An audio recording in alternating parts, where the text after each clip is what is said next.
Hi అండి, నమస్తే. అవిసె గింజలు నువ్వులతోటి కారప్పొడి ఎలా చేసుకోవాలో ఇప్పుడు నేను చూపిస్తానండి. ముందుగా అవిసె గింజలు ఆయిల్ లేకుండా వేయించుకుని పక్కన పెట్టుకోవాలి. తర్వాత నువ్వులు వేసుకుని అవి కూడా బాగా దోరగా వేగిన తర్వాత పక్కన పెట్టుకోవాలి. కొంచెం ఆయిల్ వేసుకుని ధనియాలు వేయించుకుని పక్కన పెట్టుకోవాలి. అందులోనే కొంచెం జీలకర్ర కూడా వేసి వేయించుకోవాలి.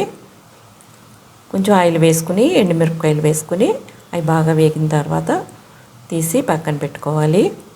కరివేపాకు కూడా వేసుకుని బాగా ఫ్రై అయిన తర్వాత తీసుకుని పక్కన పెట్టుకుని వెల్లుల్లిపాయలు కూడా వేసుకుని కొంచెం ఆయిల్ వేసి బాగా వేయించుకొని కొంచెం చింతపండు వేసుకోవాలి, పులుపుకి సరిపడా.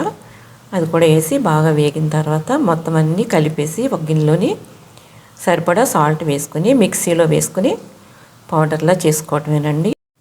రైస్లోకి టిఫిన్స్లోకి చాలా బాగుంటుందండి, ఆరోగ్యానికి చాలా మంచిది.